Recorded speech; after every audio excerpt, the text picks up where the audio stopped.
Hey everyone, it's Anna. Thanks so much for visiting my channel.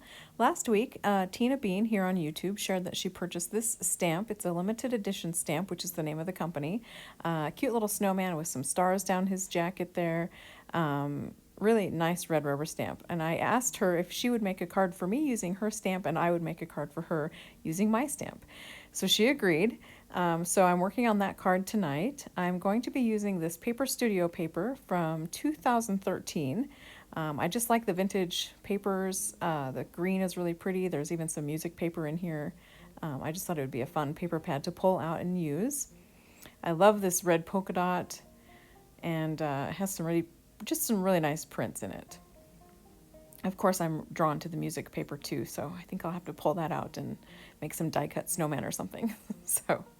But I'm going to use a sheet or two out of this pad, and I decided to actually watercolor my image. I'm going to use a cotton paper from Nina, and I'm going to stamp my image a couple of times just to get a really nice impression.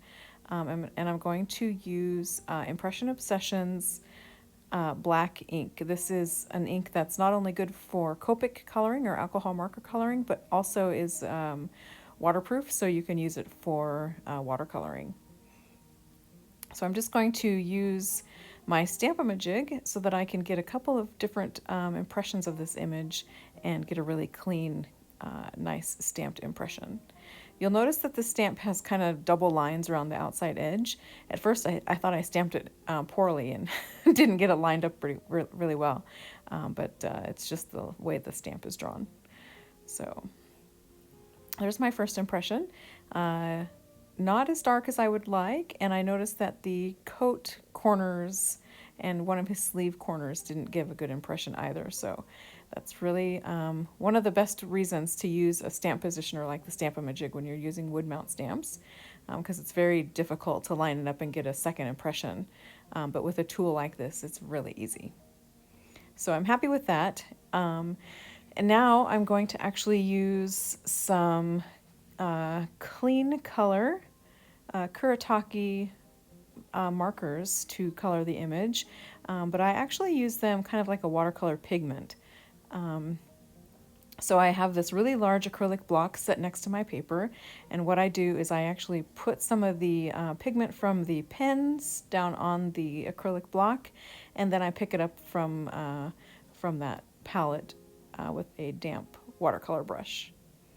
I'm going to pour some water in this little owl dish, and the nice thing about using the markers like this, you don't actually need a lot of water, so they're kind of nice to use when you're traveling, or if you like go out and sit on a dock or something at the lake, you can use these quite easily with just a little bit of water.